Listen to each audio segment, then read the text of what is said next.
This week on the show, we talk about cannabis companies doing their part to make their communities shine.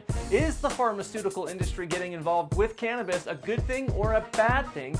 And we complain about stuff in our new Whine of the Week segment. You don't want to miss it. My name is Tim Stromble. Welcome to Rooted.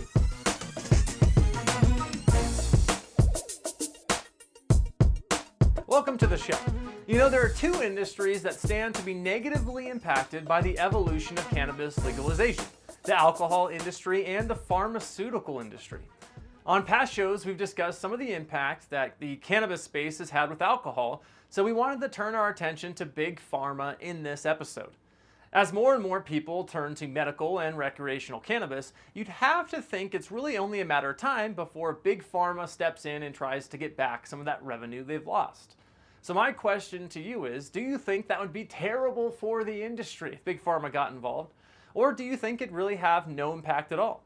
Let's talk about that on this week's Two Sides. On one hand, I want the pharmaceutical industry to remain 1,000 yards away from the cannabis space at all times, perhaps even further.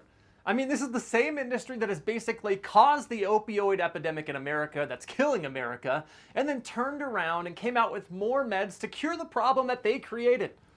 I mean, have you seen some of the pills they're putting out these days? They're literally creating a problem that you didn't know existed and then telling you you need these pills to save your life. And there's no doubt in my mind that when federal legalization happens, the pharmaceutical industry will figure out a way to jump in and create a product that we then find out 20 years from now causes 1 million side effects that then they create a pill to treat. It's a never-ending cycle with these guys. And for that reason, I hope federal legalization never happens, I guess. Or at least not until there's a ton of established cannabis brands we can count on that will never sell out to Big Pharma. But I guess we'll just have to wait and see if that happens. On the other hand, the cannabis industry maintaining its federally illegal Schedule I classification has provided a great jumpstart to true cultivators who want to produce a safe, dependable product to their client base without any hidden agenda. Because of this head start and no real timetable to federal legalization, I mean, we've all been thinking it could happen any time now for like the past decade, but I would bet my house it's not happening under this administration, so I think we have at least 3 more years before the flood of mainstream business America and Wall Street really hits the industry. That's a forever amount of time in the cannabis space, and certainly long enough for brands who are around today to really establish themselves and withstand impacts from Big Pharma when it comes knocking at the door.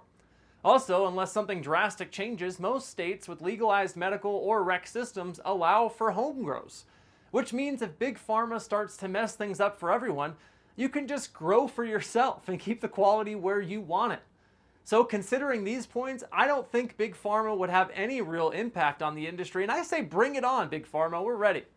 But what do you think? Will the entry of Big Pharma into the cannabis space impact the cannabis industry in a negative way, or do individual citizens and established brands have too much of a jumpstart for any real negative impact by the pharmaceutical industry?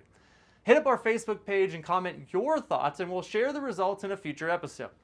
We'll be right back. Welcome back to the show. This week we're introducing a new segment to Rooted, and that is our Whine of the Week, where we pick one of our many insignificant complaints, no matter how small it is, blow it out of proportion, and then share it with you in an effort to create a better and less annoying society. My complaint this week is how Netflix and Amazon are dropping the ball big time when it comes to user experience. Let me tell you what happened. The other day I went to rewatch a movie I'd already seen on Netflix, and it just resumed playing in the middle of the credits. Let's think about that for a second. Why would anyone in the world ever want to resume a movie in the middle of the credits? I mean, no one's ever been like, oh, I forgot, who's the sound editor in that movie? Oh, let me rewatch it. Good, I'm in the middle of the credits. Perfect. That's never happened. So I had to stop it myself and take it all the way back to the beginning, costing me seconds of my life. I know, it was traumatic. Now I know it seems like a minor pain in the butt, and technically there is a play from beginning option earlier when you select that, but it's also 2018, and haven't we all figured out that no one cares about the credits and who's in it? And you, as in Netflix or Amazon, should just automatically restart the show at the beginning if I'm in the credits. Please just take the decision away from us. I mean, I pay you good money each month, and by me, I mean the people who give me their account name and password, so maybe not me directly, but me in spirit. I give you that money. So let's get this fixed so I don't have to complain about it anymore, please. Do you have a gripe? Comment your complaint, and maybe we'll choose it for an upcoming episode of Whine of the Week. We'll be right back. Welcome back to the show. This week on the podcast, we talk with Stephen Gardner, Chief Marketing Officer with Tikun Olam USA, the only cannabis strain in the U.S. that's backed by research and science. Meaning to heal the world, Tikun Olam was founded in Israel and has some of the most advanced cannabis research on the planet. Their proprietary strains have won awards and changed lives. Stephen joins the show to talk about his personal motivation into getting into the cannabis space and how Tikun Olam is healing the world with cannabis one person at a time. Here's a sneak peek. Like everybody has their personal story in which, they've had either loved ones or somebody who was affected by this.